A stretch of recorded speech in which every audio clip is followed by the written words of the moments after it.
Mm-mm-mm. Oh, yeah, man. Yeah. It is that time once again. We are winding down on the year that is 2022. We only got 4 of these things left. Low key, we might be done like 2 or 3, but we'll talk about that. Yeah. Probably off camera because we don't want to like spoil it for y'all. You never know what's going on in life. PSA for the day: don't be a bitch. And you know, Pretty much. Yeah, you know what I mean? Just hey, that's it. That's it. I don't need to elaborate. Don't be a bitch. You dig what I'm saying? But hey, enough about real life stuff, man. Hey, listen, yo, it's time. It's time to talk about wrestling like nobody else in the world. And that means it is time for the first Black Champ podcast. And 'tis I, the pick podcast, Intercontinental Champion of this wrestling talk shit camp from the port. And I am J.R. Bang. Make sure you rate, like, subscribe, download your episodes of First Black Champ from the Barbershop Digital. Listen to us wherever you get your favorite podcast. YouTube, right here on the What Digital's YouTube joint. Make sure you go ahead and get that merch. You see Camp with the yellow on, with the sunshine. Because the sun got to shine on the champ. You know what I'm saying? You know what I'm saying? So make sure you go ahead and get that merch. And yeah, man, follow us on Twitter, Instagram, fbc.pod, FBC_POD. Great show for you today. We going to start off with Raw. Hey, man, how you like Raw on Monday? Hey, you know what, man? I think Raw was really good. Nah. I think, listen. It wasn't fire. It wasn't fire. It wasn't hard. It wasn't hard as fuck. It was a step above decent. Okay, there we go. It was a step above decent. Hey, look, man. I was well aware of the last segment. And I want to say this as I put the belt next to me, like I usually have it for the show. The minute that Corey Graves announced that it was going to be a commercial-free first hour, I was like, oh, one, we collectively really know this shit. Yeah. And two, I was like, yeah, because y'all ain't got no pay-per-view coming. If you got something that you feel is top tier for the show, then you treat it top tier. I mean, I wouldn't call that first hour. Well, if you thought it was first tier, there you go. Right, yeah. You were thought. Right. Might not work out, but we had good intentions. There it is. I mean, hey, they kicked this show off like they did the standard Raw format, which was I'm going to kick off the show with the hottest thing we got, and that was the Bloodline. So, first segment was up, as the my GM would tell us. Hey, this was the shit. You got it. You got yeah. Yeah, you know what I'm saying? I mean, you got to put the good match first. Yeah.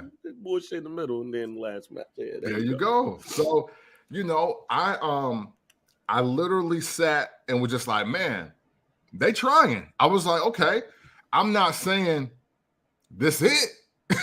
I'm not saying this the one, but trying. Right. They kicked off December. They ended off November going into December with, hey, look, man, we know ain't no pay-per-views coming up or premium live events, I'm sorry. So let's kind of get back to what made Raw in the first place, when it was only 5 pay-per-views. Okay. And when we did too many in your houses and we were starting to do wrestler-specific branded rock bottom and It's Time and right, Deadly exactly. Games. Yeah, so look, no mind games. Right, exactly. So look, at full transparency, it was really good. It was really good. It wouldn't, like I said, wouldn't fire, wouldn't hard as fuck, definitely wasn't a classic, but it was better than decent. And hey, that's how you close out the year. Better than decent. There you go. And I'm glad that, you know, the Chicago in you clarified that it was better than decent. Because if your ass would have came up on it, was like, yo, it was decent, I would have been like, see? Fam. Right. You know where you from, right? You know where you lived, right? Right. You know where you be at, right? Don't come on here talking about something that was decent. You know what I'm saying? Right. 'Cause Exactly. you know that could go many ways, Right. fam. It was like, again, a good step above decent. Good step above the good Yes. decent. There we go. All right, cool. There it is. I wasn't mad at the Raw. I wasn't mad at the Raw. It was the first Raw after pay-per-view. I do think it started off great, which I have to revisit this Mhm. because every time we see this, it literally becomes the greatest storyline that we've seen in the WWE in years. And that's saying something because I know we got the whole like end of the Vince McMahon era that people like to hate, whatever. But I'm talking about like years. I mean, you could go back to CM Punk, John Cena. Yeah. You could go back to Randy Orton hunting down the McMahon family. You could keep going and going and going. I believe that this Sami Uso thing is one of the greatest storylines and is inching closer to one of the greatest storylines in WWE history because the crowd don't know how to react. Yeah. Yep. They just feel good when they see niggas hug. It's like, you know what? I know we supposed to be doing this, but we need to see love between men instead of fighting amongst each other. That's blood. Like, you know, you look at Solo Siaka and be like, all right, what's up with him, fam? Like, come and give a nigga a hug. But I got theory with that. But I have to bring this up again. Is Sami Uso inching closer and closer to either being the new Kofimania or surpassing it? And I asked that question with the biggest caveat of it all, of course, because we know how Kofimania ended. Yeah. We know where the storyline went. Are we inching closer to that with each and every episode of any wrestling show involving the WWE? Man, you know, it's I'm glad you asked that question because I saw something I did not expect to see in relation to Sami Zayn and the whole bloodline story. And that was a clip from MJF basically shooting Sami Zayn a lot of praise. And I was just like, oh, so we making sure that we know that other wrestlers and other organizations are paying attention to this.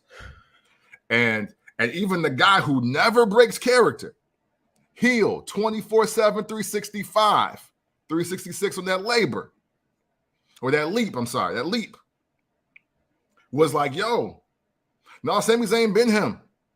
And I was like, oh. So, and obviously, him being a international wrestler, right? It has potential to be bigger. We're still in an unbelievable circumstance of him getting over on Roman Reigns, though. But wow, what a pivot if they stick Sami Zayn versus Roman Reigns. Like really anywhere. Like I was even saying, like even if it's an Elimination Chamber. So that's the reported main event for Elimination Chamber in Montreal, Canada. The reported main event is Roman Reigns versus Sami Zayn. And we know where Sami's from. So we know how lit that's going to be. Yeah. So it's almost like, is that his WrestleMania? Or is California his WrestleMania? Man, hey, Sami Zayn in Montreal getting Bret Hart level love in Toronto or just anywhere in Canada, really.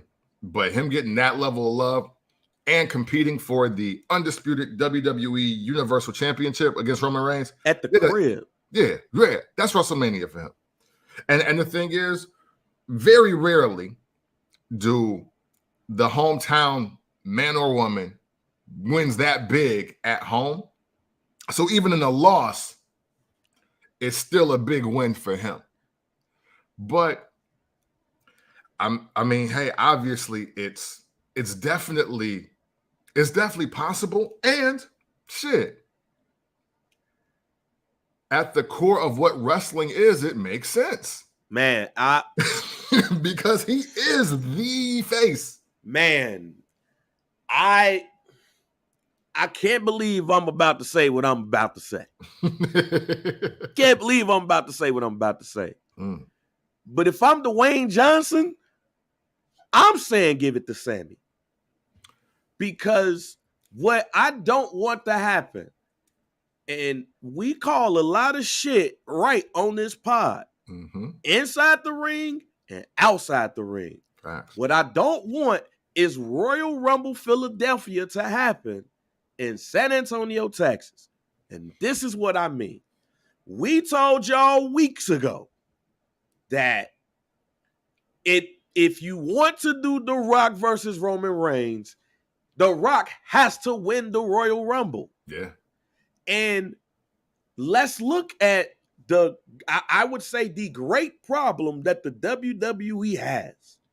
A returning Cody Rhodes and possibly The Rock in a Royal Rumble. Yeah. I said instead of Cody being number 30, it should be The Rock. And you have The Rock and Cody as the final, as two of the final four. And we all be around here like, yo, what are we supposed to do here? But I'm going to add two more people to that final four that you said should be in it. Jey Uso and Sami Zayn. If Sami Zayn is number 3 in the Royal Rumble final four, him, The Rock, and Cody, do you not understand the mind-blowing shit that's going to go on in the wrestling fans' head in San Antonio and across the world? Yeah. Because in one part, it's like, yo, we get to see The Rock again. It's The Rock versus Roman Reigns. It's Bloodline versus Bloodline. This is awesome. Yeah. But Cody Rhodes is back. We love him.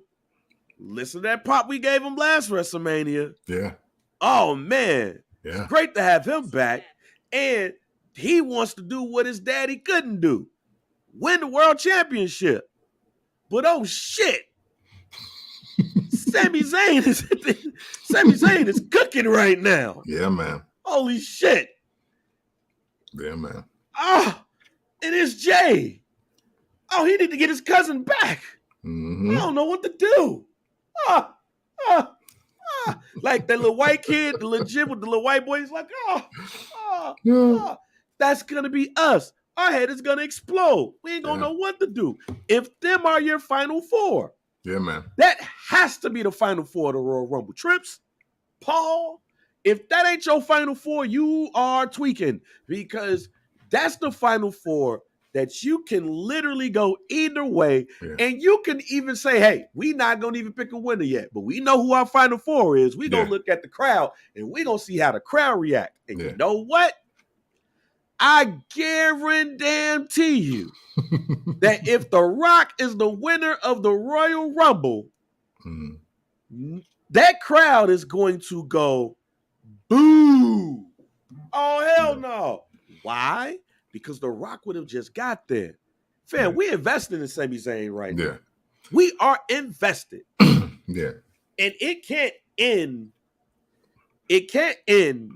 with Kevin Owens and Sami Zayn making up. It can't, because Raw was we friends no more. That's like Raw ended with me and you being mad at something. Right. Now, mind you, we've probably had one argument. Yeah. If that. And if you want to count that as an argument, let's say we had one argument. Yeah. That's like us having arguments every 6 months. And then you coming on the pod saying, you know what? I'm not your friend anymore. Then I come and say, you know what? I'm not your friend anymore. Yo. But then I felt just mad slurs just flying in my mind. People on the thread like, yo, look at these.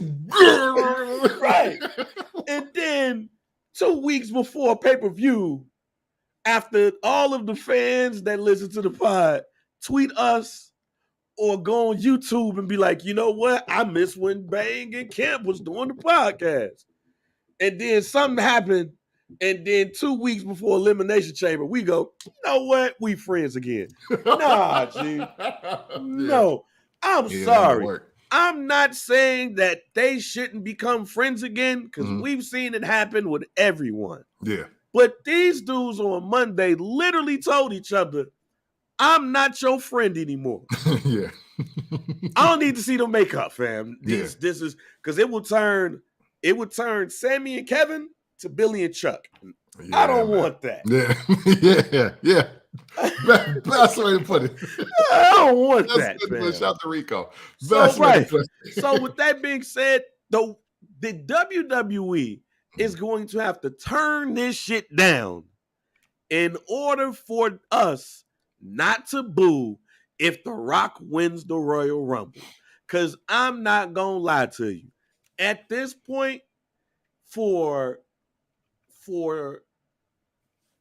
WrestleMania purposes, is The Rock versus Roman Reigns the bigger match? Yeah, fam, because it's the goddamn Rock. He's the biggest movie star in the world. He's Black Adam. He's the swole dude in the Fast and the Furious franchise. He owned a football league. Like, it's The Rock, fam. He's one of the biggest superstars in the world. But what Sami Zayn is doing is gripping our hearts, G.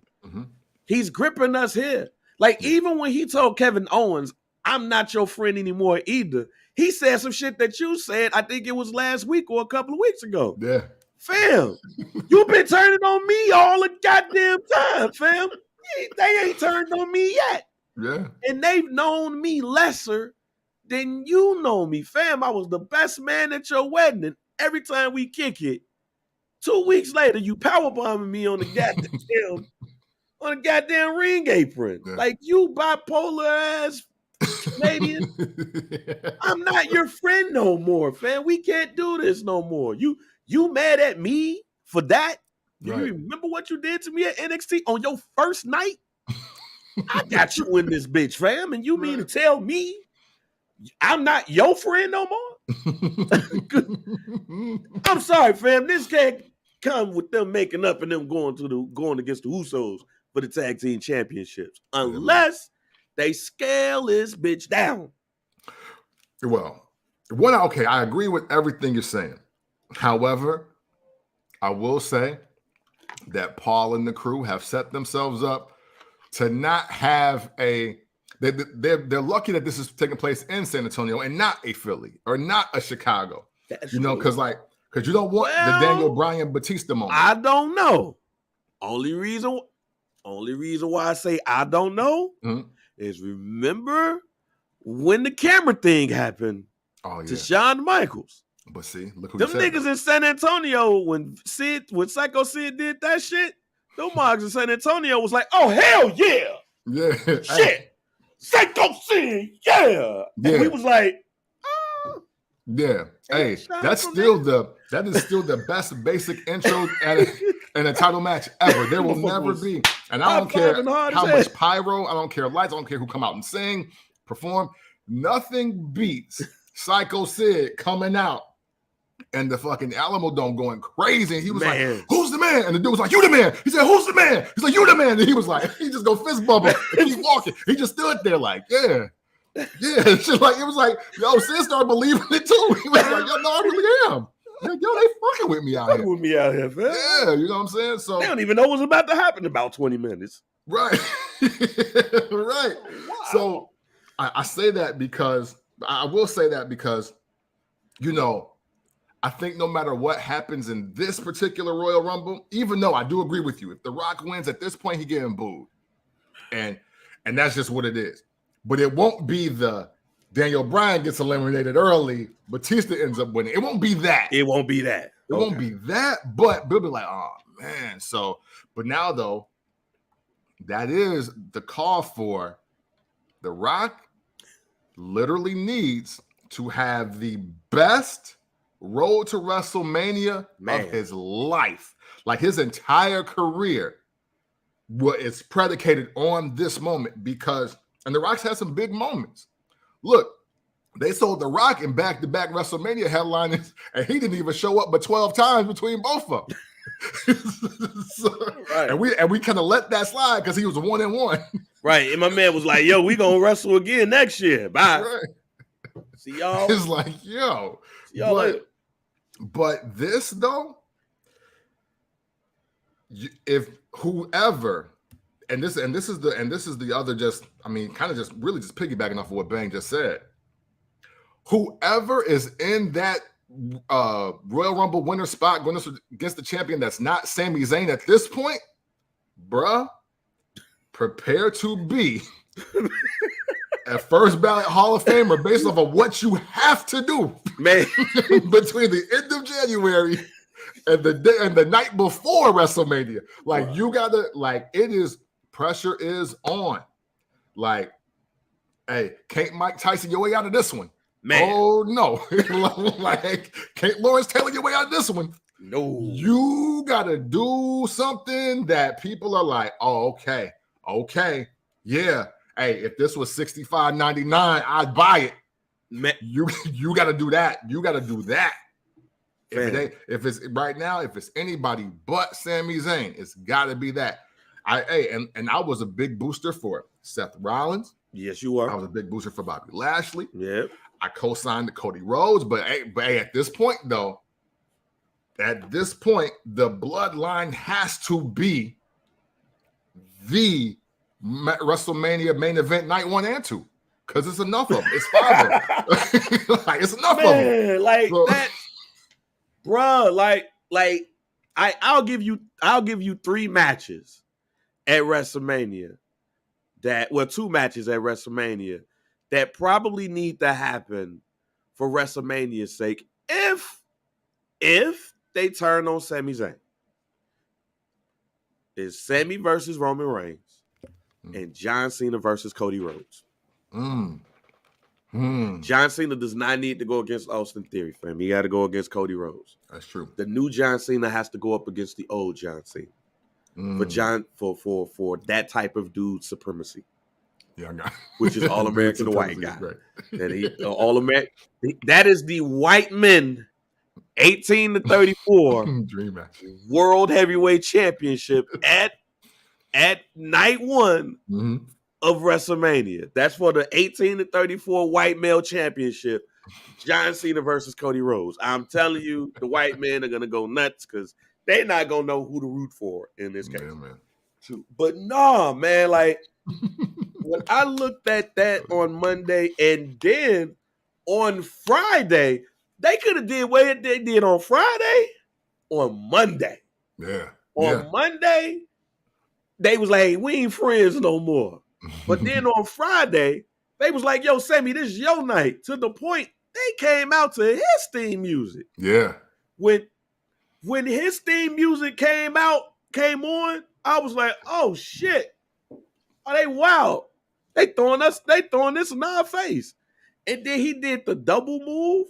Now, Solo Sikoa is going to be the person that get the word to whoop Sami Zayn's ass, ladies and gentlemen. Oh, yeah. It's not going to be Jey Uso like I think we both thought. It's not going to be him. Because Solo Sikoa looks like he's only there for business. And he looked like he don't even fuck with his brothers or his cousin because he never puts up the 1.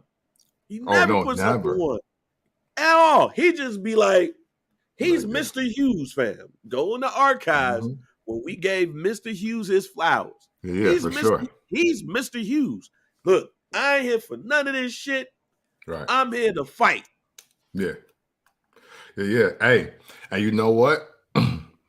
That is actually the perfect stance for him to have, because he was like, look, man, I mean, I know I was in NXT, but like, as far as we are here, I ain't got no resume. I ain't got no titles. Like, somebody got to get the ass whooped. I'm sorry. Yeah, and like, I want something different. And you got to remember, the family called him. Roman didn't. Alpha and Sika and Rikishi was like, hey. Yeah. Hey, fam. Yeah, pull him up. You got to go down there, fam. Don't even. We talked to Roman. You go. So, when he don't put up the 1, every time he don't put up the 1, this is what pops up in my mind. Damn, I wonder, was he ever mad at his brothers for like leaving or some shit? And he was never around them. Like it is. I think they're like half brothers, but is he like the half brother that only came because like Rikishi slept with his mama? And they was like, oh, we got a brother. Yeah, like, oh, we got a brother. Oh, fuck. You know what I'm saying? Cool. like his ones is his matter of fact, my bad. He did put it up on Monday, but he didn't want to do it. It's just like fuck it. Yeah, it's just like but that's been the first time. Yeah. Like, and we seen him at Saudi Mania 5. Right. Like forgot about that. He did. He was just like, oh. You know, I think the bigger storyline with Solo is going to be his relationship with Roman Reigns. I think that's the other thing that's building here. And you know, because at first, I won't lie, I thought there was going to be like a diversion created, and Jay and Solo were going to go at it because their dynamic has never been great. I love Jimmy's role in this. Like Jimmy is the greatest neutron in wrestling history. He's the greatest neutron ever. Jimmy is just kind of there. He want to kick it with everybody, and it's kind of this mystique is like nobody's going to check him but Roman. Yeah, like Jimmy there to get hoes. Yeah, he married. Yeah, he's the married one. Well, they all married, but on TV, he's the married one. Yeah, and it's just like yo, like everybody, like it's like he has some kind of rank and restraint. Like it's almost like you don't want Jimmy to stop smiling. Yeah, now for those who listen to this podcast, Jimmy is Benny on City of God. If you've ever watched City of God, just fast forward it. Benny was the coolest hood in City of God. When he died, all hell broke loose. That's Jimmy. Because when his ass wasn't there, shit wasn't right. Yeah. When he came down there to do the hop alone shit, he had to get his ass whooped in order for all of this shit to get fixed. But he had to let people know, hey, I ain't no bitch. Right. And eventually they had to respect he wasn't no bitch. Right. Absolutely. Like, you know what I'm saying? So it's like, you know, it's again, it's interesting, all the dynamics in a lot of ways. Well, no, I mean, look, it's just visible. They haven't told the same story twice throughout the bloodline. The Roman Jay storyline was different between the Roman Jimmy, which is different from the Roman Solo because they don't talk much. Yep. and now they're building and now they've kind of gotten off the Sami Roman to do Sami Usos. And that is what is becoming very interesting because now you got 3 on the same page, Solo by himself and Roman over everything with Heyman. So again, you have so many different dynamics here. No disrespect to the ladies, even, you know, who no matter who's the champ, but how do you not headline, bloodline the entire WrestleMania in LA? Like, how do you not? Like, the only way you don't do it, is if Charlotte comes back, and which I know can happen. Mm-hmm. She has a hella 5 feud with Bianca Belair because Bianca is John Cena right now. That's the only way that it can happen. And even with saying that, they still wouldn't be involved in the biggest storyline in wrestling in years. Right. Yeah. Like for me, and I'm glad you said this, and I wanted to say this earlier, and thank you for saying that to bring it back. To me, this is what everybody was telling me Rock and Sock Connection was, that whole story. But I got this way above that, but I got this Austin McMahon level because Austin McMahon wasn't just Austin McMahon. It was also the corporation. It was also the corporate ministry. It was also the McMahon-Hemsley era. All of that versus Steve Austin. So that shows you how fire Steve Austin was in like 3 years. Man. But, you know what I'm saying? But it's that level of storytelling that is back in wrestling. And it's not that, you know, it's not that Edge, John Cena specifically, and I pull up that one because hey, when Edge showed up, slapped his pops in the face on the way out, like yo, you can't beat that. Like and Rhea and Dominic, they tried, but nothing beats the first time, and family slaps and losing your virginity, right? Yeah. When Edge did that, I was like, oh shit. I was like, he gonna show up to his house and slap his pops in the face? Like, oh man. So like now when everybody else does it, yeah, they're good moments. Randy Orton came very close. Yeah. But that Edge John Cena one, I was like, okay, that takes the story to a new level. And what we're seeing is after every premium live event, somebody in the bloodline takes this story to another level. Yeah. And we don't see that often. I'm sure the people of the ilk that are saying, hey, Freebirds Von Erichs is the greatest story ever, they got to feel this way about this. I feel Four Horsemen versus everybody, Steamboat Flair, Flair Rhodes, like all of these stories, I got it up there with them right now, Bang. And it ain't at the bottom. Because, fam, do you know, fam, people are going to cry when the bloodline turned on Sami. I'm going to let y'all know this now. People are going to cry. Like when Solo Siaka super kicks him, and then the Usos look like, damn, we got to fuck him up. So then when Jimmy gives him the Samoan drop, and then Jay comes off the top rope with the splash, and Roman's looking over him like, see, this is blood. You was never blood. And then they rip the shirt off of him, bro. People are going to lose their shit. And you know how I know they're going to lose their shit? Is because they lost their shit when Andre the Giant came on Piper's Pit and told his friend Hulk Hogan, who was a heel at the time, I don't care what nobody say, when he told his friend, I want to challenge you for the WWF title. And Hogan was like, oh no, Andre, you don't really want to do that. Come on, bro, I love you. We friends, Hulkamania, fam. It's you and me. We brothers. Joe, what's good? And then Bobby the Brain Heenan was like, you don't believe him, fam? Believe this. And then he tore that chain and he tore that Hulk Rule shirt. You know what I'm saying? And Hulk Throw Hogan, that shit off. And Hulk Hogan looked on the ground like, oh shit. Fuck, man. Fuck. And then Roddy Piper was like, so what you gonna do? Do you accept the challenge? He was like, yes. Yeah, and that gave us WrestleMania 3. Fam, if they turn and all of that. Right. When Andre hit the hardest, he said, au revoir. I was like, oh, damn, okay. Oh, he wasn't the real French when he's knit. So I'm telling you, G, if they do this, if they turn on Sami on the road to WrestleMania, because technically we are on the road, fam. Oh, yeah. When we get to the road, when we see the Royal Rumble, we there. Oh yeah, for sure. If they turn on him anytime on the 28th to April 1st or 2nd or 3rd or 4th, whatever those days is, between those days, bruh, niggas gonna cry. So they best bet is not even to give us signs. They gotta do the Monday after Raw. They gotta do the Seth Rollins turn, fam. They gotta do it's the plan B. Cause if they do that shit and they really try to go Sami versus Roman in Montreal, nah, G. Nope. Hey. Nope.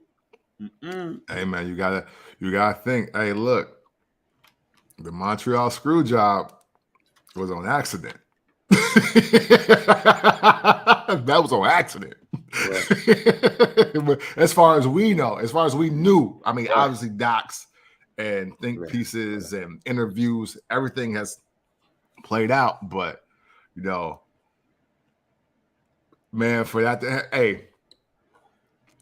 to happen twice, and specifically Montreal, they might lose a fan base. They might lose a market.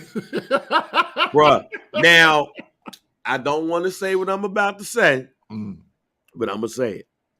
Okay. Here's another caveat, and then we're gonna move on. It's 2 nights of WrestleMania, ladies and gentlemen. Can't happen that one. It's 2 nights of WrestleMania. What I don't want to happen, which it just popped in my head, is a Bret Hart, Lex Luger type situation. We do not need a WrestleMania 10. We do not need Roman Reigns going up against Cody Rhodes on night 1, or The Rock on night 1, or Sami Zayn on night 1, and then Roman Reigns going up against any of them on night 2. Yeah. Both titles defended on each day. Yeah. Like the Universal was defended on the first day, and the WWE title defended on the second day. We don't need that. Yeah, just letting y'all know, we don't need that. We do not need 2 people hitting the ground at the same time. Nah, we don't need none of that, fam. We do not need the winner of the Elimination Chamber gets a title shot at the WWE Championship, and the winner of the Royal Rumble gets a shot at the Universal. We don't need none of that shit. Yeah, I'm just going to tell you what, no, I'm just going to say for my money, because of what y'all done, Paul, we need Sami Zayn versus Roman Reigns at WrestleMania. He ain't got to win. Sami ain't got to win. No. We just need it. Because the other thing that they don't want to do, if I'm counting out the countdown correctly, Roman's 1000th day is going to be either the week of WrestleMania or the week before, because he's at like 818 now. So if you gonna break him at 1,000 or 1,003 or whatever it is, no disrespect, Sami Zayn, but that can't go to you. Like, they just can't go to him. Nah. Like, so yeah. Again, Pedro, I'm coming for you, nigga. All right, man, we're going to skip the WWE love, Sami Zayn love, WWE conversation. We're going to AEW.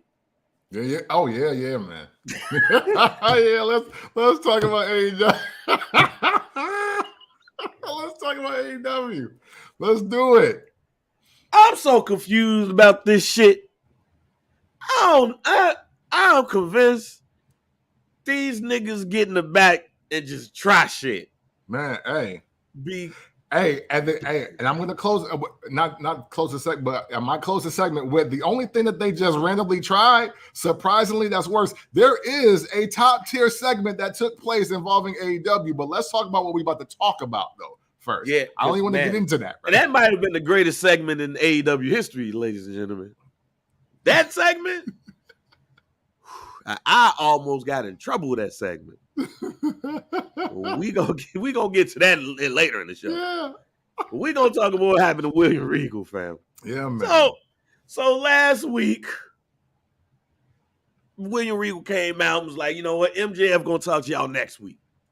So then next week comes, and I like MJF. Absolutely. But we don't need long-winded promos from him all the time. But that's what we starting to get. We starting to get 4-page essays of promos from MJF. And he went through his whole life and how he finally at the pinnacle and 2024, the bidding war, and he changed the belt to a Burberry belt, which I did not like. Yeah. I did not like the Burberry belt part. Like I get it, but I was like, because it looks like a leather belt at the end of the day. Like that should look like a leather strap, fam. It looked like he's about to like the squat. Yeah. squat bench press. It looked like it looked like area. Man, it looked like my man was about to, sharpen up his razor blade, fam. But out of all of that, MJF ends up behind William Regal. He puts on the Nux, and he hits William Regal in the back of his neck. William Regal does not move. Yeah, man. And this is where I wanted Tony Schiavone or somebody else to sell it better. It's like, oh, he hit him in the brainstem. Well, I ain't gonna lie. Tony Schiavone had me rolling, fam. Yeah, no, he did. Because But I'm Tony just saying, he's like, Schiavone oh my God, I think he hit him in his brainstem. He should he's have like, did that. What did he? The son of a bitch. He hit Steven Regal. I was like, oh, he's Steven Regal again? When did shit happen? He's like Steven Williams, whatever his name is. Hit him in the back of the head. When he said Steven G, I fell out. Yeah. But then I was like, yo, hey, Will ain't moved yet. Nah. What's going on? I tweeted out, are they writing him off television? Yeah. That's the only thing here, because then the whole crowd gets silent. You got, they give you the people in the crowd that got their mouth out. The somber voice starts coming out. Daniel Bryan runs out after his match against Dax Harwood. Mm-hmm. He's all concerned. They start talking about how shit, when William Regal got hit, was damn near dead. Mm-hmm. So this Brain right bleeding. here, this right here, we don't know what the hell is going on. Is he okay? Is he? They get the stretcher. Oh, the medical assistants, the medical attendees at AEW are top notch. They're gonna make sure he's okay. And Daniel Bryan walks to the back with the stretcher, and they get him up in there. And, Tony Schiavone calls him Steve again, and I'm like, what the fuck are we doing here? What was the fucking point of?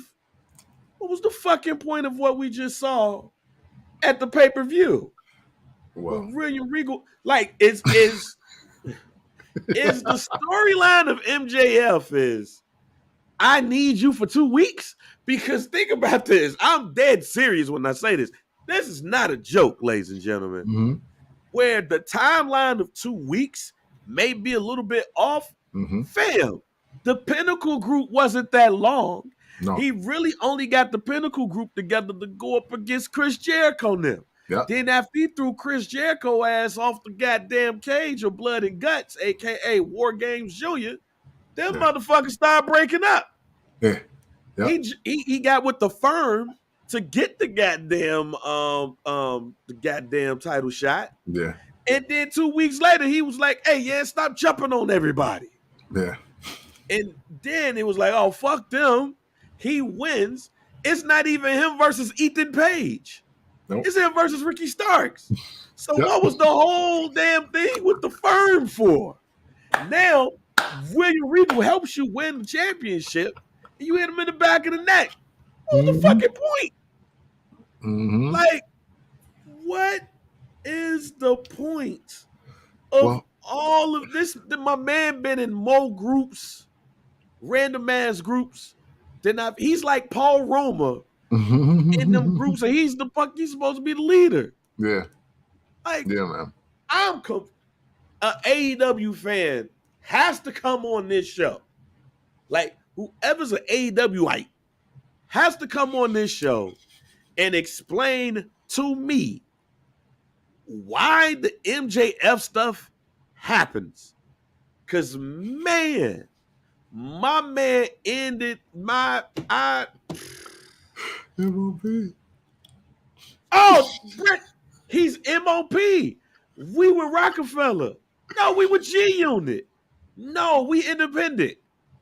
Who you with? Yeah. And then Fame put out a solo project, and then so did Dance. Yeah, like who you with? Man, first though, I want to start with as much love as I can and say that shout to William Regal for the best selling AEW history. We got people that got hurt for real that didn't do that. All right, let's start there. So I'm going to give William Regal the props of just being a solid veteran, a real true professional, a guy that is that really do this wrestling shit. All right. He didn't move, when he told you Goldberg was trash 30 years ago, you should have believed that. You should have honored that. All right, 25 years ago. I'm sorry, it's 97. Bret Hart should have. You know what I'm saying? Yeah, hey, Bret Hart too. Bret Hart doubled down on it, and he ain't stopped since. So that lets you know what the vibe is. You know, Bang, I love that you broke down every single story that MJF has been a part of. because the wild part about this, to make it all make sense, is that even though that he wasn't in the company at the beginning, had they just included an entire storyline starting with Regal signing MJF and bringing him to AEW, this all then makes perfect sense. But you do shit out of order with the people that show up that day, and this is what happens. So, man, to explain the promos, and I think I forgot where I watched this or saw this, so I'm sorry I cannot cite the source, but shout out to whoever it was that did it. It's just proof that whenever they say up next MJF, the ticker go up. The ratings are up, the people are up, and the thing is, even though they haven't mastered the fact that, hey, maybe putting him in a match also would help out everybody else on the roster, instead of just letting him cook and flame somebody for about 10 to 15 minutes, the show would be in a better space. Even to what you said, even with him being in so many groups, he didn't even have the equal amount of wrestling matches against the people in any of the groups.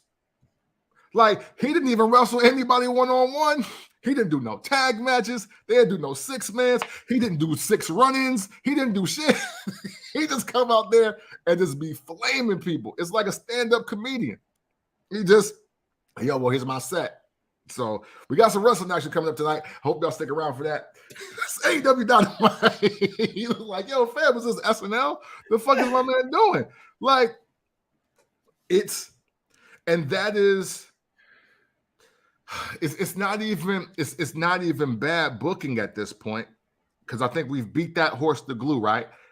At this point, it's just, okay, analytics said this, so we got to just do this.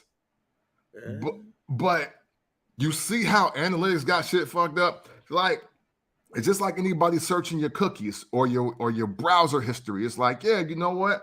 I was on irs.gov, but then I went to X videos. But then I really wanted a fucking double cheeseburger, and I want to find one near me because fucking, Chili's was closed. And it's just like, dog, that don't say anything. It's just a bunch of shit that happened. So I went to irs.gov and then I went to X videos. I did not know X videos gets more traffic than Pornhub right now. Yeah, for sure. First Black Champ, we do this. Yeah. And it's and the illest part of the promo for me, Bang, was the fact that he kind of just threw it out there. Oh no, it's going to be a bidding war come 2024, and until the bidding war happens, I'm going to do whatever the fuck I want here and preserve my body basically until I can cash out. Yeah, my man said, which I'm cool. That was the part of the promo I was like, well, thank God, because my man was like, look, I'm not defending this title every week. I am not going to be a fighting champion. I'm fighting on pay-per-views. And you know what I said? The same shit that I said last week. Thank God. Yeah. Hey, and you are pay-per-view, fam. Yeah. Hey, and my thing is, when he said that, it's like, yeah, why would you switch up now? Yeah. Don't wrestle every week. You don't wrestle every week now. Like, fam, you ain't like, I guess you're just clarifying it like, oh, I'm not the fighting champion. Fam, you're not the fighter, period. And I love what you do. Yeah. like, fam, finish a feud. Finish one. Just finish one. Man. Because really the Chris Jericho shit ain't over. Right. Nigga, the Chris Jericho feud ain't over. The what's my man name? The Ethan Page. Oh yeah, not over. Yeah. Shit, the CM Punk shit ain't over. The CM Punk shit ain't over. Now the Moxley needs to continue over. And the Brian Daniels one is starting. And then that was even more confusing because they was like, oh, we just gonna move on from Moxley losing by getting cheated. Yeah. Now he wrestling Hangman Page. What the fuck? Yeah, you can't do that. You can't do that. Y'all made him the champ. Y'all gave him the title. Right. he got cheated, and you just gonna move on? Like it's not a return match. It's like hey, No, fuck that shit. I'm gonna go up against Hangman Page again. Like, yeah, no, that don't work. Yeah, he hasn't. There hasn't been a finale to anything that MJF has done, and you know what? But that's Tony Khan, man. That's again, that's him not knowing what's happening, man. Because there is potential, because there is enough talent there. You know what I'm saying? Let's circle it back. There's enough talent there. There's a good enough roster there that if the focus was just on MJF quarterly, he could knock out some great feuds, put a lot of guys over, and really be in a great space for when he decides to bail for extra money and a better system in 2024. They just haven't done the due diligence to do so. There's so many people that could have benefited from this. Like even just off of the hodgepodge spur of the moment shit they do, he should have at least had 3 matches with Hook. Because that would help both of them. What the fuck happened to Hook? Man, yo. Hook was supposed to be like the best thing the industry's ever had. Yeah. Since like Nikita Koloff. Literally, they got a chance to redo Marky Mark from the Funky Bunch one more time, and they did not do anything with it on TBS. I don't. Man, my man ain't been in anything quality since Action Bronson gave somebody the running power slam. Bro, shout out to Action Bronson though. Right. Yeah, man. Like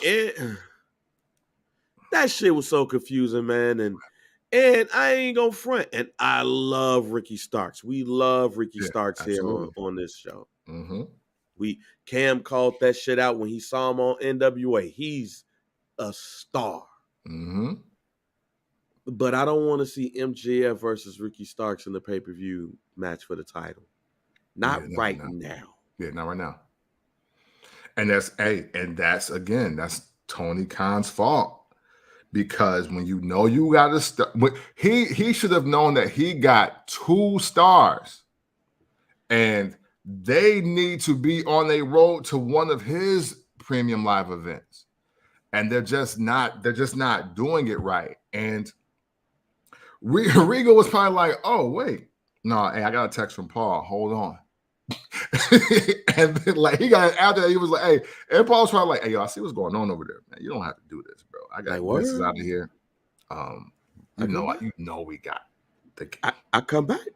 It's like, yo, you know, we can take care of this. Oh, you lying? You not bullshitting me, are you? It's like, of course not. Yo, hey, look, y'all got creative control over there, right? But no, I only signed a 1-year deal anyway. You know I got 1 year money. Stop, bro. Come on. No. So William Regal was like, hey, look, I don't know what's happening. I'm out. But my man's called. I got a new gig. This is my 2 weeks notice.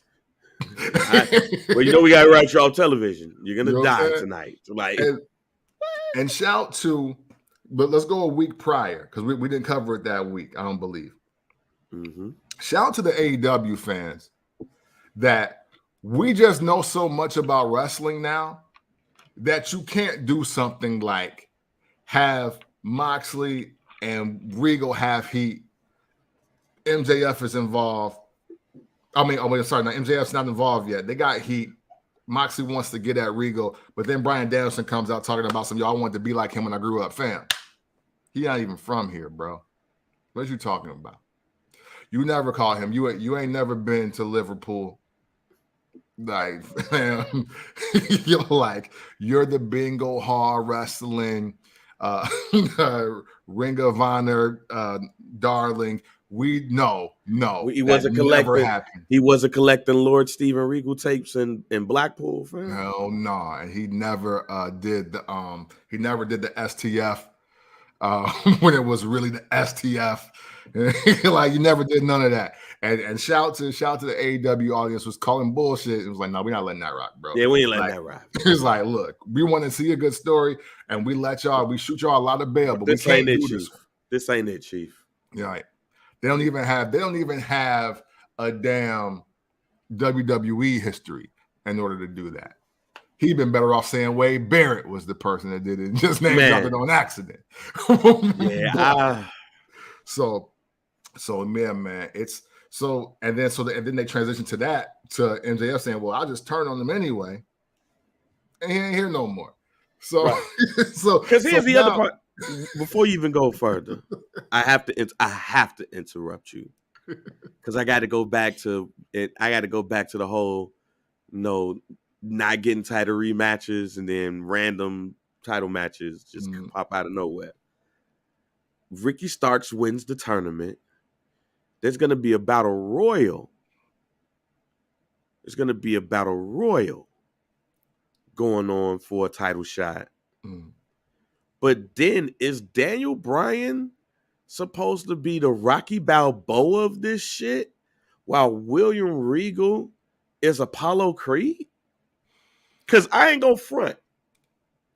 When I saw Daniel Bryan looking at him on the ground and then looking up, all I heard in my head was, "There's no easy way out." Doom, doom, doom, doom, doom. All I thought it was like, is this supposed to be Rocky 4? Yeah, man. But is Burberry versus America or some shit? Yeah. The American Dragon versus Burberry? Because William Regal is dead right now, fam. Like, he's dead on the ground right now, technically. And you're not going to attack dude, or we gonna wait till Wednesday to do it? And you know what? And sorry, guys, but hey, Bloodline did it better, man.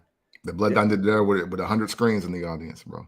Sorry. Yeah. Because because when Jimmy came out to save Jay, and Roman was looking over him like Drago, like, hey, yeah, and they family. Yeah, man, it's disappointing. So wait a minute. It's disappointing. I have to go. I have to go to something that popped up last night. And this is possibly context to why I went down the way that he went down. It's an article that's on Sportskeeda right now. The title of it is Skeeter. I was like, former WWE superstar spills the beans on why William Regal was unhappy after signing with AEW.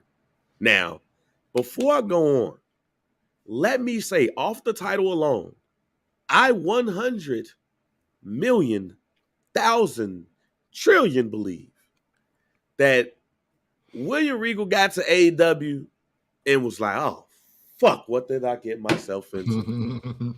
Because William Regal comes from structure. Yeah. This ain't it, Chief. No. And considering what we have learned about the vice presidents and Cody Rhodes leaving, I think this is 100% true. I'm just going to read from the article. Two-time Intercontinental Champion William Regal signed with AEW earlier this year. Since then, the wrestling veteran has been prominently featured on the show, but seemingly he was unhappy with the promotion. Former WWE superstar EC3 shared the veteran's initial thoughts after signing with the company. William Regal formed a faction with the Force top promotion stars John Moxley. Well, I don't know why these motherfuckers said 4 top promotional stars, because Willa Yuta is not that at all. Hey. But I like the writing, fam. Shouts out to my man Brando.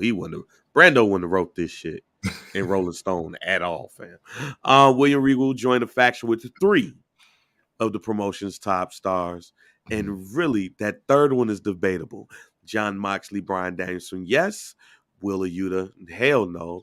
And Claudio Castagnoli is supposed to be a 4-time AEW World Heavyweight Champion, if depending on the Internet Wrestling Universe.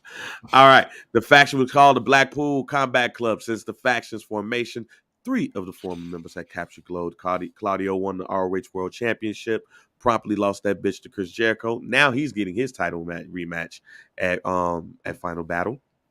Yuta held the Pure Championship once. John Moxley was the AEW champion twice during his time with the Blackpool Combat Club. And Daniel Bryan just be around here losing and crying. But during the latest edition of Sportskeeda's The Wrestling Outlaws, EC3 revealed what William Regal said after he made his AEW debut.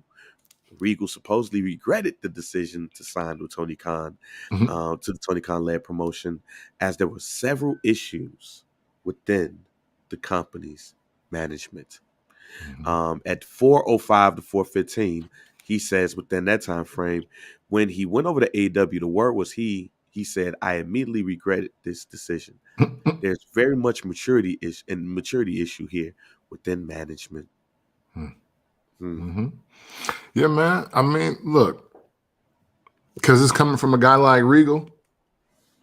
I mean, you have no choice but to believe it. I mean, you know, even though Regal, his WWF at the time career may not have started off the greatest Yeah, as far as like, Kiss My Ass Club and man's shit like that. man. Yeah, you know what I'm I'm saying? a And that, man, a English lumberjack, like whoever saw that, you know what I mean? man's man. But there is something to be said. I mean, again, it's about structure, man. You know, it's something to be said just in the way a company does business. And this is the kind of stuff that people accused Vince McMahon of doing when Mr. McMahon, the character, was being formed. Yeah. What the EVPs are doing is what people thought Triple H was going to do now that he married Stephanie in real life. Yeah. And so when you have your Mark Henrys, Paul Whites, Steven Regal, and all those guys that have come from the best and or worst days of WCW and the renaissance and the best days of the WWE, I could see it being very hard to go to this upstart company who has the capital but just refuses to adopt structure and continuity and consistency because, quote, they don't want to be like the other guys in Connecticut. And that is your problem. Like that's just the problem. Bruh. And it's disappointing because we're now in the situation that we were, what, 4.5 years ago, where it's like, damn, there should be another wrestling promotion that can give us something good to watch on the days that WWE is not on. And we don't have that still. Yep. Look. See, I know EC3 ain't the best reliable person. Mm-hmm. We saw what Patrick Clark did when he came at him about some of the things that he said to him. I think he said something about him trying to take a picture of his dick or some shit like that. Yeah, man. Mad sassed. Yeah. But I 100% believe him because it seemed like to me the old heads are the ones who are like, yo, we working for some immature ass marks. Yeah. There are maturity issues, fam, when you come to think about it. Mm-hmm. And side note, this Best of 7 series that they got going on with Pac and Pence and them, that shit's been huff. Because nobody wants to see that match 7 times in a row because it's going to be the same match 7 times in a row. Yeah. A whole bunch of flip-flops and notes and flip-flop, note, cartwheel, flip-flop.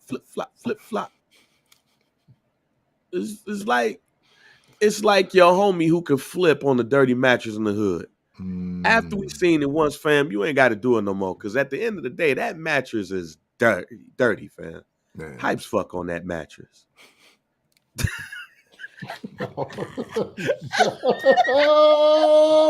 Yo! That's the Best of 7 series, fam. Like, get off that mattress, fam. They fuck. Hype's fuck on this mattress, man. You ain't got to do that no more. You ain't do that no more. Let's go do it somewhere else. I can't. Nah, well, you know what? Guess you got to flip on this dirty ass mattress, fam. Happy seat to you, sir. Right. Just don't jump on the needle, fam.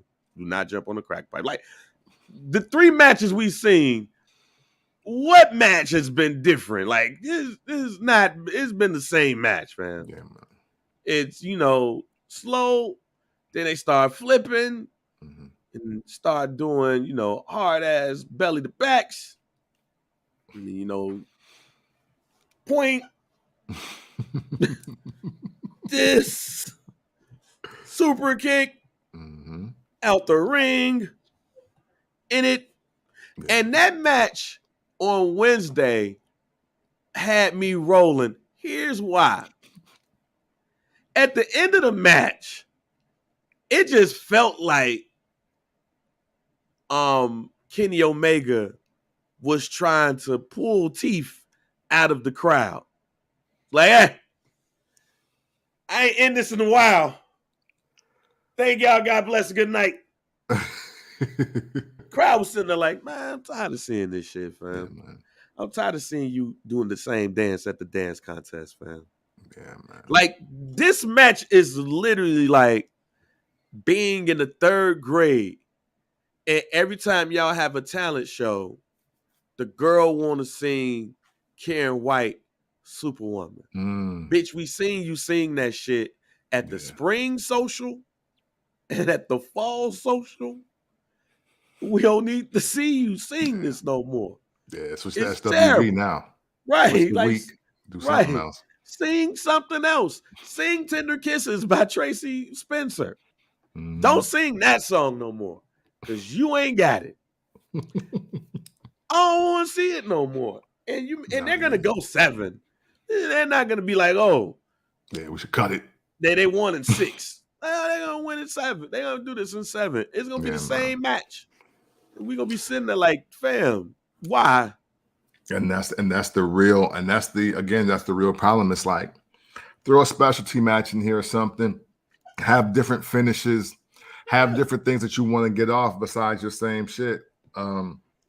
Nothing's a moment in the AEW after week 3. Like, just nothing is a moment. Nothing. Like, all these Jesse White ass matches gotta go, fam. These Jesse White Tumbler matches, fam, gotta go. Like, fam, they are one show away from somebody falling at the United Center when they come out for halftime. The Jesse White Tumblers, fam. Like, they're one night before the oh shit. Yeah, because it's the same damn shit. Look, I told y'all I'm trying, and this is somebody who on this show has said we need more mainstream wrestling organizations. Yeah, but you know what? AEW is about to make me pay $20 a month for the Zone. Now, for some people might go, why would you do that? I used to do that shit anyway because I love boxing. Right. And I actually missed the fight last night on the Zone. Oh, damn. But they gonna have boxing and Impact. To me, that's $10 each. Yeah, hey, I respect it. Yeah, so hey, I would rather watch Josh Alexander wrestle Sami Callihan, which would be a good match. Yeah. Then see the flip-flop, nope, flip-flop, washing machine, nope, on the dirty mattress. That's where I'm at. Yeah, man. With AEW, man. You know, hey, but you know what? Hey, look, because I agree, Delvin. The AEW talk is getting depressing. So let's talk about the one highlight. I want to say this could potentially, this is definitely, ladies and gentlemen, the best entertainment, black entertainment feature in wrestling history, promo, whatever it is.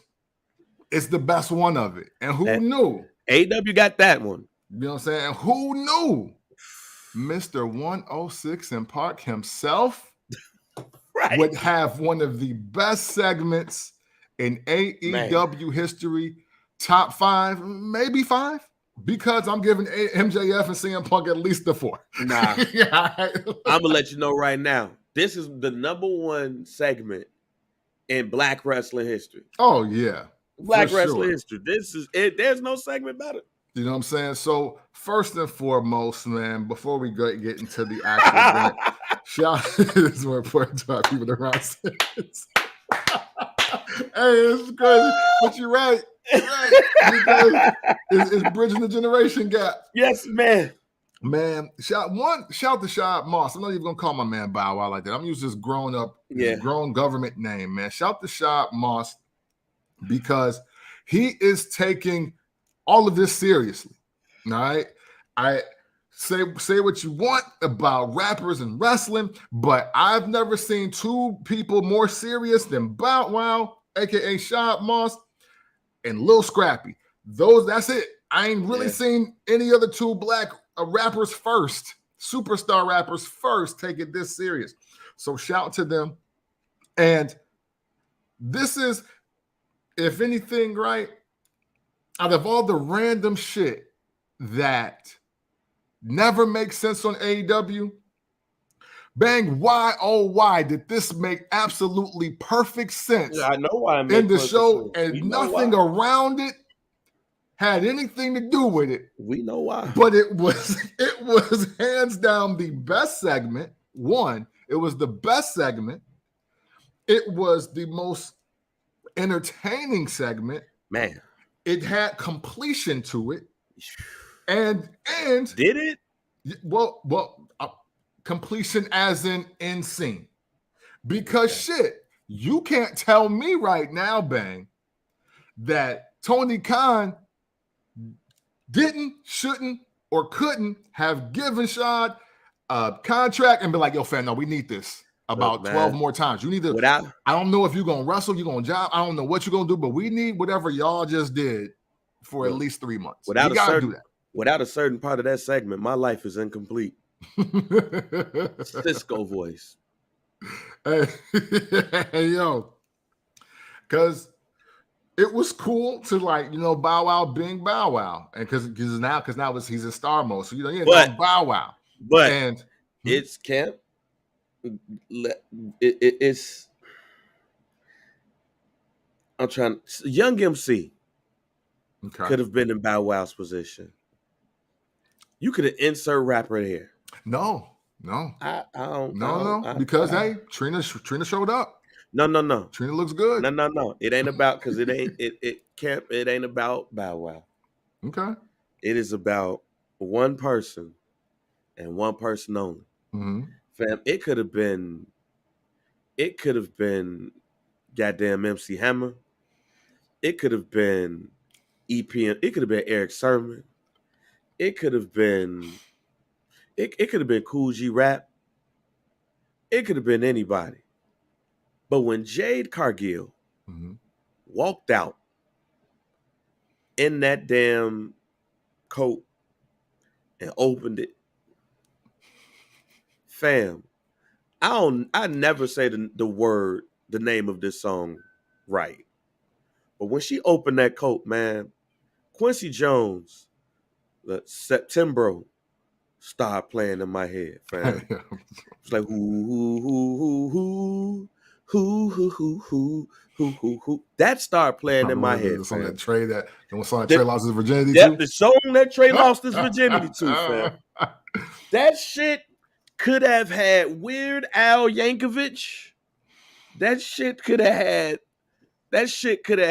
the dude that raps "Here Comes the Hot Stepper." Oh yeah, Any Kamosi, what up? There you go. It could have been him. It could now, mind you, Bow Wow did a great job. I am not putting Bow Wow out here because Bow Wow did a great job. But you know that I had to watch that segment again because the first 10 times I watched it, I was focused on Jade. Bruh, let me... and what's crazy, she ain't say nothing wrong in the promo. No. She is the best thing that company got. She's the best thing that company got. Like, cue Anita Baker. Hey, Keith, I'm so glad you said that. Because you know what? I noticed a couple of times, like I watched it a couple of times, then I finally listened to her talk. That's it. It took me 10 times to listen to Bow Wow. All of this is funny. All this is interesting. I enjoy this because, see, I saw the segment after I watched your Breakfast Club interview. I didn't watch the Breakfast Club interview. And so, okay, so this is why we have two perspectives. No, we got the same perspective. Well, no, no, we don't. We don't. No, we don't. Why? And listen, I know Jade from Chocolate 365, the Instagram account. That's where I know her from. What's right? That? It shows you all of the greatest in shape Black women and men. That's correct. Like, Oh, yeah. because men, I don't care about the guys. Well, no, yeah, I don't either. But Chocolate 365, I think they started going intergender, but at first it was just all the bad black women that are in shape, whether you knew them or not. Like they'd like, so just mad six packs, mad. See, I'm just learning group right now. work, I'm like learning. just I'm so. learning. Oh yeah, no. Hey, listen. I think it's still Chocolate 365. I don't have Instagram on my app anymore. Right. I just followed a cat yesterday. Shout out to Schoolboy P. He's doing a New Year's Eve party out here in North Nashville. That was kind of an ad, but that's why I got it on yesterday. But I haven't. hey, and it damn near is, Keith. So that's where I learned who Jade Cargill was the first time. So when she was like, yeah, I was like, in the fitness and blah blah blah blah, I was like, yeah, that's exactly where I knew her from. So the whole wrestling thing is kind of interesting to me with the switch. Got in there. And it does. So it's still Chocolate 365? Nah, somebody took that shit. Oh, damn. Okay. Hey, look, when I find it, we will put it in we'll make it a show topic for next week. If I don't find it, I might even download the app real quick to make sure y'all find it out or whatever. But yeah, it was Chocolate 365. That's where I knew her from. And of course, I don't know her from anything but fitness videos and pictures of her looking hard bodied. You know what I'm saying? I saw the Breakfast Club interview before this segment. Fine. And the only thing that was on my mind was, okay, Jade wants to be where Bianca Belair is without taking the route Bianca Belair took. That's true. I agree with that. You know what I'm saying? And it's not that there's anything wrong with that, but the energy of the interview was like, fam, you really should have just took Paul and Vince up on that offer, went to NXT, because I'm just gonna say that even if you were the girl that got pinned in the War Games match on NXT, you would be at a higher level in the wrestling world than where you are right now doing what you're doing. So that's and I hope that's not perceived as negativity or shade or anything, because obviously Jade is gorgeous. We already knew that from the door, right? So enter this segment. The reason why I want to give Bow Wow his proper respect in a lot of ways, because hey, they've surrounded Jade with other superstars. Oh, yeah. Some more current, some more beautiful, some more anything. But there was something about Bow Wow, the segment with Bow Wow that started on Twitter, that now it's like, okay, we might have something else here, which is what AEW needs, top to bottom. So, yes, Jade has the potential to be extremely phenomenal. However, we got to stick to our script here, fellas, no matter how we feel about her personally. She has not looked this great in every aspect of wrestling until Shad Moss showed up. That's well, all. Here's okay. So we do disagree, but we don't disagree for the reason you may think. Mm-hmm. I am never watching Jade Cargill wrestling match. You know, are you never watching it? I am not watching it to watch a wrestling match, man. Okay. I'll watch it for moments. Like when she kicked the shit out of Ember Moon, I laughed. Yeah. Like, yo, she kicked the shit out of her ass. When what's her name? When Jermaine Dupri was over there, I even said that they messed up the camera because he was supposed to be the camera should have been on his face, dead on him when it happened. But I'm not watching Jade Cargill for the same reason why I watch Bianca Belair. No, I'm not. I'm not. And I am very well aware that the community may look at Jade Cargill and be like, yo, you second rate Bianca Belair. And you know what? That may be the case. But Jade Cargill fam is fine. Yeah. And when she came out there with the coat, there's another song that popped in my head when I watched it again. It was There You Go by Johnny Gill, because I thought of Boomerang. Do you know how many times I watched that shit to see if that was her skin or if that was like some sheer top with the money, fam? I watched that shit on silent like I was watching porn in 1990. 91, fam. That man, I was like, yo, when she opened her coat, I said, whoa, this on TNT? 8 o'clock. Oh, they tripping.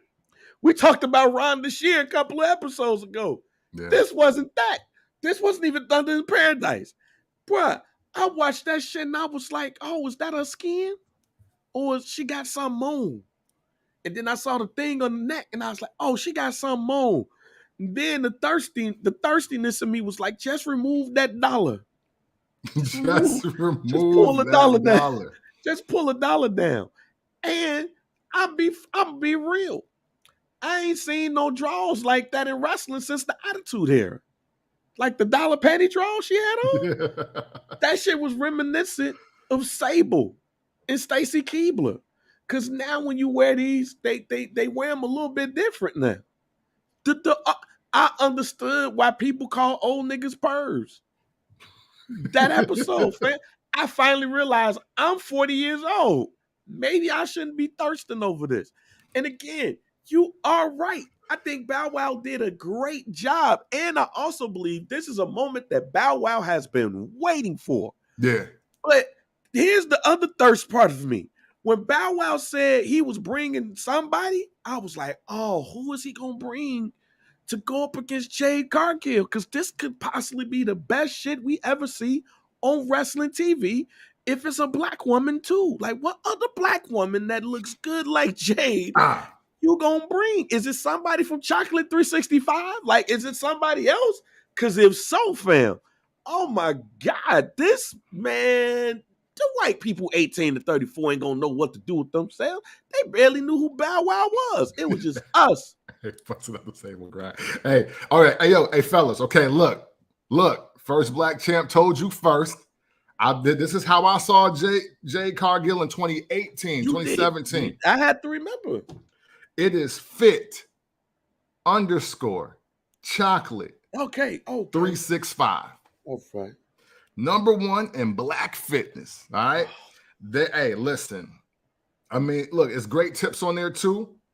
But hey, look, the ladies is there. They in great shape. They black women. You dig what I'm saying? Black is beautiful. Black is beautiful 365 days a year. All right. I downloaded the app again one more time just for y'all, just for our people, our first black champ supporters, man. I do this for y'all. This ain't about me. You dig? And this is where the ad is going to stop because they don't pay us at all.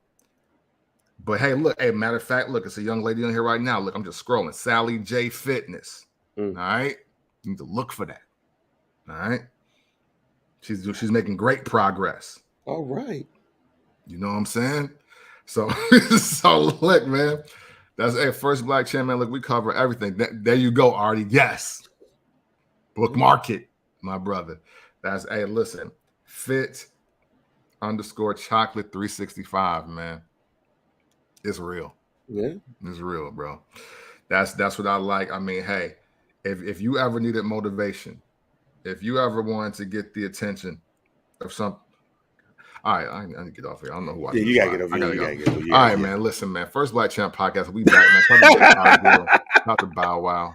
You dig what I'm saying? Yeah, shout out to Bow Wow though. Shout out to Bow Wow. But yeah, man. Look, man. Hey, we wish the best for Jade here. Jade, don't get it effed up on my end. Okay, I am a supporter of black people in wrestling. Black people being successful in wrestling, especially black folks, black women specifically that look like you in wrestling. All right. That's the best segment in AEW history, fam. Yeah, no. Hey, I'm with it. Yeah, I'm with it. Ain't no segment better than that. I'm man, look, Bow Wow. Shad. Don't now I'm gonna bring it back. I'm gonna bring it back a bit, though. I'm gonna bring it back a bit. Because we have so much high expectations for Jade and now for Bow Wow. Man, he better not bring no homely ass girl to try to wrestle her. Like, don't get Kiera Hogan. Now, I'm not saying Kiera Hogan's not bad, because Kiera Hogan is bad, fam. She's bad. But don't let that be your person. Because she want to get back at her. Yeah, man. I'm going to be disappointed. Kinda. There's reasons why it's just kinda, though. It's a wild world out here, segment. man. This is going to be a great segment still. Definitely going to be a great segment. Hey, man. Hey, listen, man. Hey, look, if y'all start following that account, y'all make sure y'all tag fbc.pod and be like, yo, they sent us here. Yeah, do that, please. It's time that we get love for the love that we give out. You dig? That's all we want. That's it. Like, hey, yo, look, hey, fbc.pod sent me here. Yes. Because they said they saw Jade Cargill 5 years ago, 6 years ago. I didn't. You did, though. No, hey, look, we the first Black Champ podcast. Yeah, but I know we're a team, fam. We're a team. We're a team. But Jay, that. Now I will say this though. To be serious for a moment, ladies and gentlemen. For sure.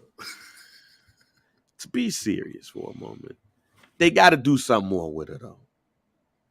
They got to do something more with her because and this is gonna be a diss to the other women in the joints. Ooh, he bring Tasha Steelz, fam.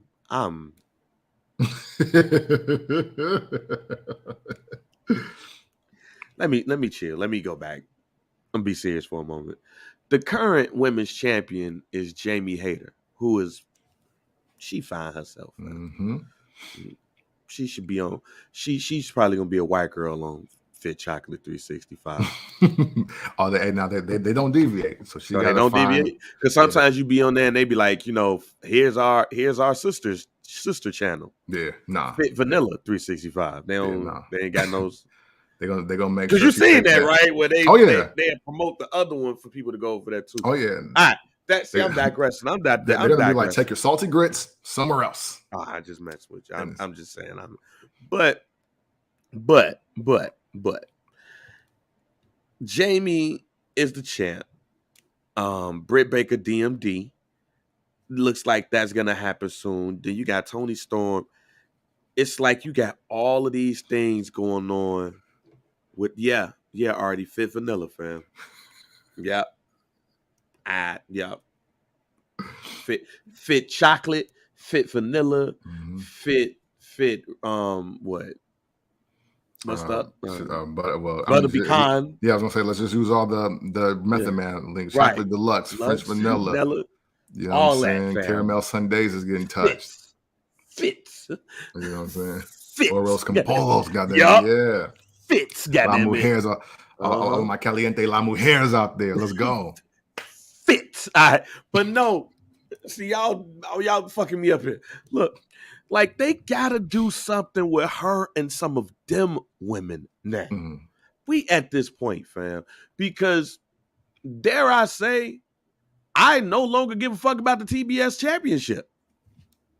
I really don't. It's really her, as you can tell, I care about. And you know what? I could care about Jade Cargill without that damn belt. Actually, I did. You know what I'm saying? You don't need that belt. But and I do see her.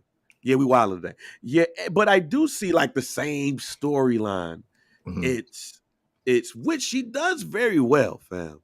I ain't gonna lie. She does it very well because I try not to be that person, but it's easier for her to do black woman with her friends. Yeah. Because she's a black woman and they might be friends. Yeah.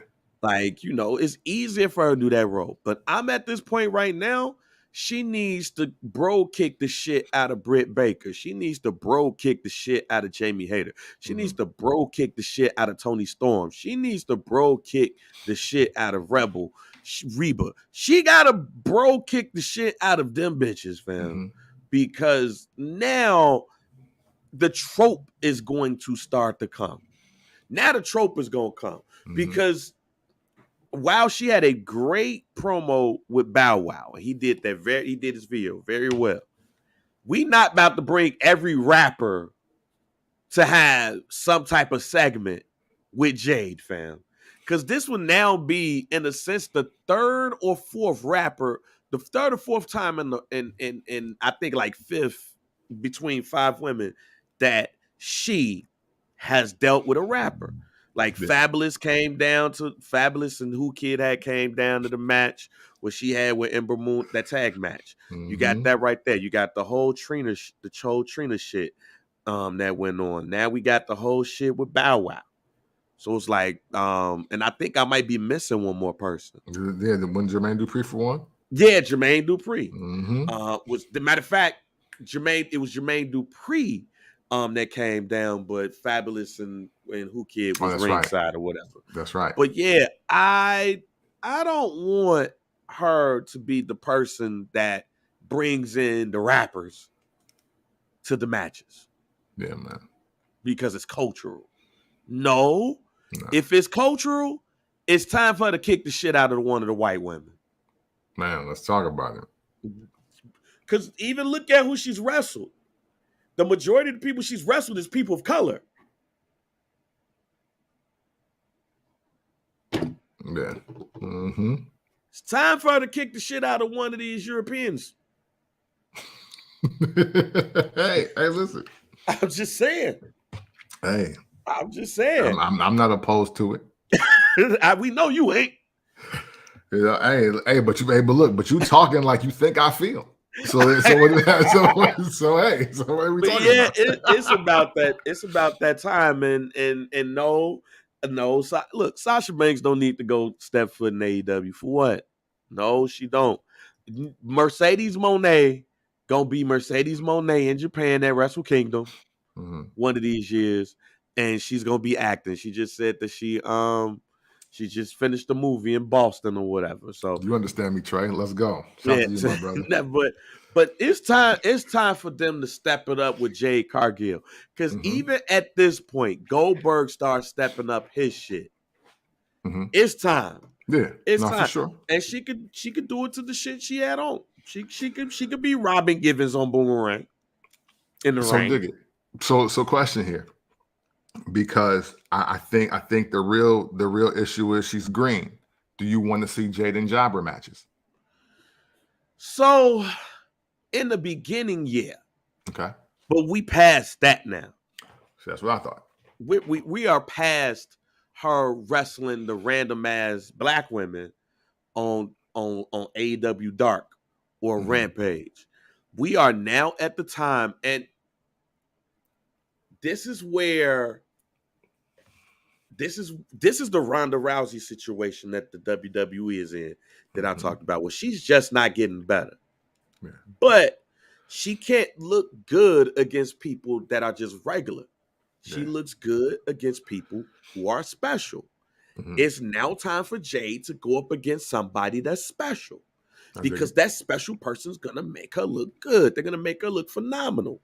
Nothing against Jade Cargill, because I think even what I see, like with a family life and all of that, her boyfriend is Brandon Phillips, who played for the Cincinnati Reds, knowing all that stuff. She's an AKA. I would do what the AKAs do. Brandon know I be messing with the AKAs on our team, so I'm not gonna do it, because if they see it, he gonna clip it and he gonna be like, "This is what Bang did on this podcast." And, then they're gonna try to kill me. But I'm about to hang with some AKAs this weekend. Hey! Ladies, black is beautiful. There we go. But it's time to show that. It's time for her to get in the ring with somebody that's going to help her look good. It's time for her to get in the ring with a great dance partner. So we can stop looking at Jade Cargill the way that we're talking about right now, which is damn near impossible. Yeah. Or like, oh man, she dressed up as the Incredible Hulk this week for this pay-per-view and stuff like that. They do act like they do jump you though, if you say that.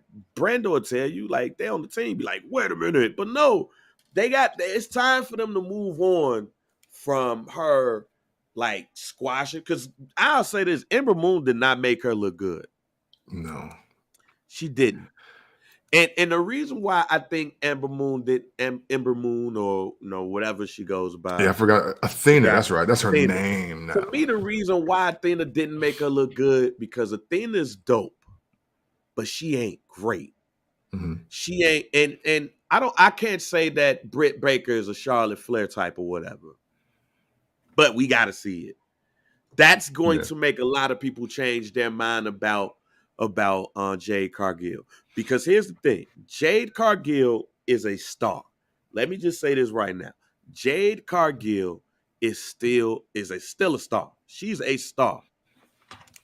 But she won't be Bianca. And she'll get asked those questions that apparently she got at the Breakfast Club because she's not that. Because we have not seen her have the great matches that Bianca had, and AEW ain't the WWE. Yeah. So I need let Jamie Hayter be the AEW women's champion. Let Britt Baker say, "Hey, we gonna get both of these belts. I'm about to go get the TBS title, and let me go ahead and get it from her." Do that. I think there's obviously I gotta watch that interview though now. Yeah, that's the right wrestling call. And the thing is, again, I worry about everybody that's got something of value at AEW. Let me say it like that. Because I want to take it off Jade. I want to take it off Jade a little bit. I'm concerned with everybody that has some value at AEW because everybody is misused. You know what I'm saying? Like, Britt Baker and Jamie Hayter are misused. Yeah. You dig what I'm saying? It's so while what you're saying is 1,000,000,000% accurate, do they even do it right where she is? And unfortunately, because obviously, as a wrestling fan, spoiler alert, y'all, as a wrestling fan, you're going to cringe at this Breakfast Club interview with Jade Cargill. Damn. Because they don't know what to ask, and they're not fans of the product. This is why, hey, Bang, look, you worked in radio longer than me. But you know when a wrestler comes up to a station and how it's one person that know them and it's never the person that they talking to. Shit, it's usually you. Right. You've been in that position. Yeah, right. And so, just the fact that, hey, look, Miz came in, Ryback came in, Lucha House Party came in, and Seth Rollins came in, and people were like, "Yo, who are these people?" or like, "What are they doing? They have a show tonight?" And I was like, "Yeah, of course." So, saying that to say, like, they don't even know the aspect of asking her about things, even just alluding to WWE, ain't the right thing to do. Because she was like, "No, I work for AEW. See the belt sitting right here. Like, let's talk about Tony Khan." like, you know what I'm saying? Like, it's kind of moments like that. It's not a long interview, but it's a long interview because the wrestling fan in me was like, "Damn, y'all not talking about like shit." Like, the one thing that they had was the Bow Wow shit. Like, they knew that. Oh, hey, we seen y'all going back and forth. So they basically booked her off those tweets. Well, hey, I don't know. I think that might have happened before the promo. Low key, no. They booked because they've been going back and forth on Twitter for a couple of weeks now. Yes, and so I see what you're saying. Yeah, the Twitter back and forth is they booked her for. I don't think AEW was like, "Yo, let's go to the Breakfast Club." Right. Let's go to the Breakfast Club to get you in front of the Urbans. Right. Exactly. It's kind of like just like when they randomly had Big E up there and they didn't know what to ask him about really. Like it's worse because Jay just started wrestling. So and she works for a worse company. The Ebro in the morning would have been a better interview. Absolutely. Than this because of Rosenberg. Yeah. And the thing is, and I'm not a fan of Rosenberg like that. But if we're going to have wrestlers at urban stations talking about wrestling, let him be the guy to talk to them. Because she would have went on, if AEW would have booked that interview, they would have went on knowing that they're going to get a wrestling conversation. Whereas if it was the opposite, you're going to get that interview off tweets. So it's just, we see you and Bow Wow beefing. What's up with that? Right. Damn. Boom. You got. I gotta watch it now. Yeah, and explain to the folks why you're not the biggest fan of Rosenberg. Back. Hey, okay, back. Thank you, Artie, for the question. And listen, because I don't really have a guarantee this week, and we got one more segment, so this is kind of like my guarantee segment. Yeah, right? we in the hot take segment next. So yeah, I don't like Rosenberg because I don't like his elitist attitude when he's talking about hip hop. Because at the end of the day, he's a little white guy from the DMV area. That's where it stems from for me. It's like, now granted, not the greatest Nicki Minaj fan. You know what I'm saying? I was never in her hive, or I've never been to bar. But you don't be the guy at Summer Jam, the hip hop festival of festivals for hip hop, talking about what you think is hip hop and what's some bullshit. Like, it just made it worse that she was a black woman. She's a black woman that can really rap. She had one of the biggest albums and one of the biggest moments. Like, that just made it even worse. But I was like, who the fuck is homie to even say some shit like that? I didn't like the way that he pressed the YBN dudes for not knowing Wu-Tang, and them niggas was like 17 years old. Dude, 3 of the Wu-Tang albums is older than them. How they know who that is?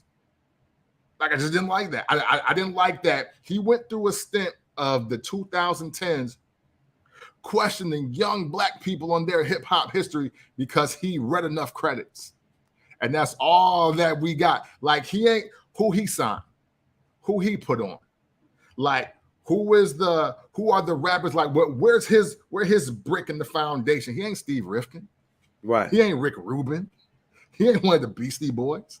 Like, who the fuck is dude to now be questioning young black people about hip hop? Fam, we born into this shit. It's damn near a birthright as far as I'm concerned. Like, who the fuck are you because you crack a mic in a New York radio station to tell anybody black about hip hop and measuring they 2K slider on their hip hop knowledge and understanding? Fuck out of here. Don't fuck with dude. But hey, in wrestling, I can tolerate him. That's my deal with Rosenberg specifically. Bingo. All right, man, let's go to the hot takes. I mean, not hot takes, but the quick joints real quick. Smackdown World Cup. I did not realize that this right here was coinciding with the Soccer World Cup. Yeah, I felt dumb. I felt dumb. Yeah, it was a good time. They had it on Fox too, because like Fox Sports, right? I was man. And all that. Yeah, you have to understand, fam. I felt dumb.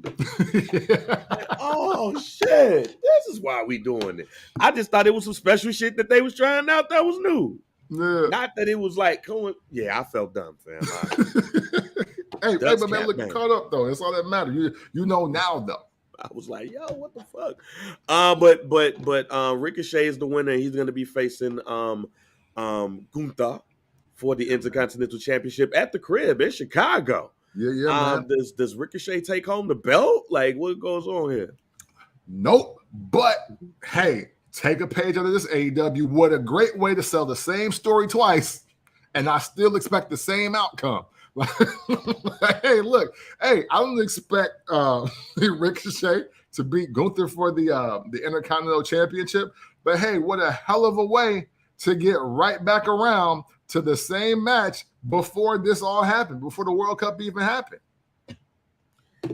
I feel you on that. Yeah, and I agree with you.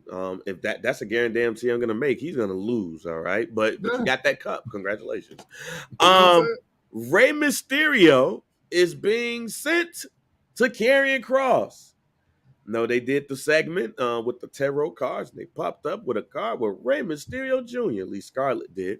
So it looks like the newest feud would be Karrion Kross versus Rey Mysterio. So I have 2 questions for you. Mm-hmm. Should this interfere with his son whipping his ass? And does this scream a random match at Tuesday in Texas? You know, I believe that this might be the feud that make Ray decide he ain't taking it no more, and he gonna start whooping his son ass no matter what the rules and regulations of parenting in this era says. Right. But yeah, it does scream random match. But hey, Bang, listen, after Saudi Mania, I asked you and I asked our listeners, what's next for Karrion Kross since he didn't lost to Drew McIntyre? Well, here you have it. Yes. Rey Mysterio. While he getting his ass whooped by his son. That's what's next for him. Yeah, this screams, matter of fact, this screams random match at Royal Rumble. This screams like Bret Hart versus Skinner. It's like y'all just picked the card and was like, Rey Mysterio. Let's wrestle him. Like, yeah, I know what. Royal Rumble's coming, so we're going to have like them random ass feuds within the Royal Rumble. You know what I'm saying? It's Jake Roberts versus Macho Man without the snake. So, you know, we'll see what happens with that. What else? I think that is about it. Yeah, I think that's about it, man. This was a good show. It went off the rails a bit when Jade Cargill and them things. Hey man, hey listen. Sometimes you take a pause for a cause. But fit _chocolate 365. You know yeah, man. Hey, tell them FBC Pod sent you. Yeah. All right. We appreciate that. That works, man. That works for me. So, yeah, man, that's about it. That's about all. So, man, go ahead. You ain't had no guarantees. I told you, man. Let's get the fuck up out of here because it is Bears-Packers Day. Justin Fields is back. I want the Bears to lose today, but I want them to have a very respectable showing, though. I don't want them to get their ass beat because I still want them to lose so we could clinch this second pick in the draft so we can trade that bitch and get some more capital and have you know where I'm at. But I want them to lose by a field goal to the Packers, man. That's what I want. That's what I want. I want Aaron Rodgers to be done after this game. You want Aaron Rodgers to be done. His birthday was on the 2nd. Okay. Happy birthday. And he go against the team he owns, the Bears. And I do believe this is going to be his last game in the Packers. His last Bears-Packers rivalry game in a Packers uniform because I think he's going to be with the Las Vegas Raiders next year. So I'm excited. This is great. This is like farewell. You know what I'm saying? Give him his flowers, man. We giving Rodgers his flowers today. You know, Aaron Rodgers is probably out there eating mad cheese and beer and raw dogging recklessly throughout the Green Bay area. It's possible. You know what I'm saying? Women get cold in Wisconsin and they love penis. Thank you guys for tuning in to this show this week, man. I mean, we consistently and we greatly appreciate you. You dig likes, comments, shares the live stream. I love that the live stream is popping on all formats, whether it's YouTube, whether it's Twitch. We love y'all for just tuning in. Artie, Delvin, Ross, Trey, Brandon, Keith, everybody. I hope I didn't miss anybody. My bad. You should comment more so we can remember who you are because we love to just put on the show for y'all, man. Obviously, Bang and I could do the show by ourselves, but having you along for the ride makes it that much more important. It makes it that much more entertaining. It does literally, legitly make it that more special, man. So thank you. All right. And if you ever want to talk about wrestling in an unconventional way or learn where the bad in shape Black women are, all right, you do so by checking out the First Black Champ podcast. Champ. Bang. We are out. Fuck Johnny Wrestling. Fuck bitches in radio. Fuck. Yo, hey, I'll get the better list next time, man. Y'all be safe, man. Love.